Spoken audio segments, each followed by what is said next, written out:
நீர்பிடிப்பு பகுதியில் பெய்து வரும் தொடர் கனமழையால் வைகை அணை 66 அடிக்கு எட்டியுள்ளது. இதனால் 5 மாவட்ட மக்களுக்கு வெள்ள அபாய எச்சரிக்கையானது விடுக்கப்பட்டுள்ளது.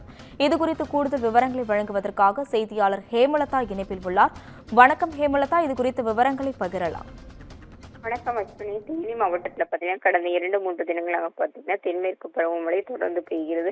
மேலும் பார்த்தீங்கன்னா முல்லைப்பெரியாறு அணையிலிருந்து கூடுதலான தண்ணீர் திறக்கப்பட்டுள்ளதாக பார்த்தீங்கன்னா வைகை அணைக்கு நீர்வரத்து அதிகரித்து காணப்படும். இதன் காரணமாக பார்த்தீங்கன்னா 71 அடி உயரம் கொண்ட வைகை அணையின் நீர்மட்டம் இன்று பிற்பகல் 3 மணி அளவில் பார்த்தீங்கன்னா 66 அடியை எட்டியது. இதனைத் தொடர்ந்து பார்த்தீங்கன்னா தேனி, திண்டுக்கல், மதுரை, சிவகங்கை, ராமநாதபுரம் ஆகிய 5 மாவட்ட மக்களுக்கு முதல் கட்ட வெள்ள அபாய எச்சரிக்கை விடுக்கப்பட்டுள்ளது.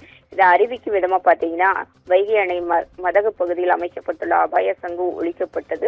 பொதுவாக பார்த்தீங்கன்னா 66 அடியை எட்டும் பொழுது பார்த்தீங்கன்னா முதல் கட்ட வெள்ள அபாய எச்சரிக்கையும், 68.50 அடி எட்டும் பொழுது 2ஆம் கட்ட வெள்ள அபாய எச்சரிக்கையும், 69 அடி ஆகும்போது 3ஆம்